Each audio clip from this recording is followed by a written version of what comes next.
और इस वक्त की बड़ी खबर आपको दे दें, गुजरात में 3 सीटों के लिए राज्यसभा चुनाव नोटा विकल्प के साथ ही होंगे। सुप्रीम कोर्ट ने राज्यसभा चुनाव में नोटा के इस्तेमाल पर रोक से इनकार कर दिया है। सुप्रीम कोर्ट ने कहा है कि ये एक संवैधानिक मुद्दा है।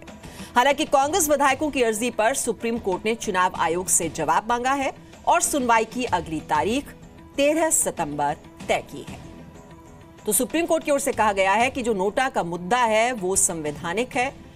इससे पहले इलेक्शन कमीशन में और सुप्रीम कोर्ट में पहुंची थी कांग्रेस, ये कहते हुए कि नोटा का जो विकल्प है वो राज्यसभा चुनाव में नहीं होना चाहिए क्योंकि ये एक इनडायरेक्ट इलेक्शन होता है और संविधान में इस तरह का कोई प्रोविजन होता नहीं है नोटा का, और ऐसे में ये नोटा के तहत ये चुनाव नहीं होने चाहिए। ये दलील दी गई थी कांग्रेस की तरफ से।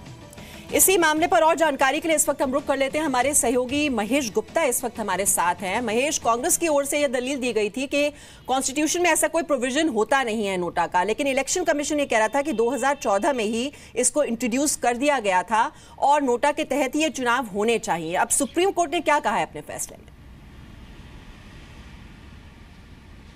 देखिए, जो सुप्रीम कोर्ट का सबसे पहला सवाल ये था कि नोटा से जुड़ा मामला जो नोटा लागू हुआ है वो सुप्रीम कोर्ट के आदेश पर हुआ था और एक पीआईएल दाखिल हुई थी सुप्रीम कोर्ट में, उसमें लंबी सुनवाई हुई थी और सन 2013 के अंदर सुप्रीम कोर्ट का आदेश था कि नोटा को जो है लागू किया जाए, जिसके बाद चुनाव आयोग ने 2014 में अपना सर्कुलर जारी किया था, यानी कि नोटा को लागू कर दिया था। तो सुप्रीम कोर्ट का सबसे पहला सवाल जो कांग्रेस के एमएलए की तरफ से कपिल सिब्बल पेश हुए थे और वकील दूसरे मनु सिंह वो पेश हुए थे, उनसे था कि जब सुप्रीम कोर्ट का आदेश आया था उसको लेके अब तक 3 साल बीत चुके हैं, 3.5 साल बीत चुके हैं, आप तब तक कहाँ थे जब अब। और ये दूसरी बात ये उन्होंने कहा कि ये जो आदेश था और उसके बाद सुप्रीम कोर्ट का आदेश, उसके बाद चुनाव आयोग का सर्कुलर, तो ये पूरा देश के लिए होता है, ना कि किसी एक राज्य के लिए, किसी एक चुनाव के लिए। तो जब पूरे देश में किसी को आपत्ति नहीं है, पिछले 3.5 सालों में किसी को आपत्ति नहीं हुई, तो आप किस आधार पर इस पर आपत्ति अपनी एतराज़ जता रहे हैं, अपना ऑब्जेक्शन फाइल कर रहे हैं? जिस पर कपिल सिब्बल का कहना था कि ये जो है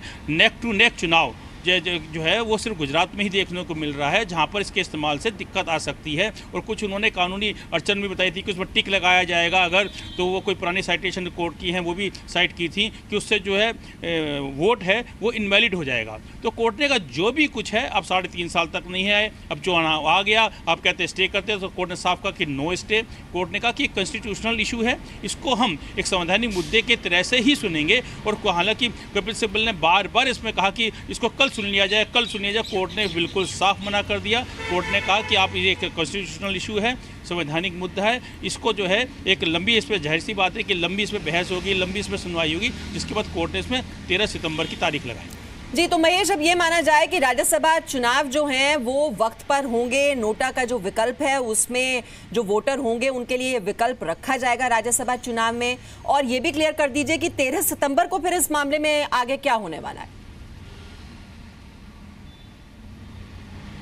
देखिए, जो चुनाव है, जो नोटिफिकेशन है, जिस प्रकार के अधिसूचना है चुनाव आयोग की, चुनाव आयोग के जो नियम हैं उन्हीं नियमों के मुताबिक ही ये राज्यसभा का चुनाव होगा। इसमें रत्ती भर भी कोई फेरबदल नहीं होगा। अब रही बात ये कि 13 सितंबर को, तो 13 सितंबर को जो अगली सुनवाई होगी उसमें चुनाव आयोग अपना रिप्लाई फाइल करेगा, अपना जवाब फाइल करेगा। जवाब का मतलब ये होता है कि इस पिटीशन में जो कांग्रेस के एमएलए की तरफ से दाखिल की गई है उसमें उन्होंने जो जो एतराज़ जताया है या जो भी बातें कही हैं उनका para wise reply election commission जो है वो सुप्रीम कोर्ट को देगा, जिसके अंदर जैसे कि 2013 के अंदर भी सभी पक्षों ने इसमें सुनवाई हुई थी, कई पार्टियां भी इसमें शामिल हुई थी और उसके बाद ही ये नोटा जो है लागू हुआ था। तो चुनाव आयोग का जब इसमें रिप्लाई आ जाएगा, जवाब आ जाएगा, उसके बाद कोर्ट फिर देखेगी किसको और कितना चलाया जाए, और इसके अंदर कुछ और पार्टियां जो हैं, कुछ और दल या कुछ और लोग। जी महेश, दरअसल सियासी तौर पर ये जो नोटा का जो विकल्प है ये बहुत ही महत्वपूर्ण हो जाता है, क्योंकि कांग्रेस के लिए नाक की लड़ाई बनी हुई है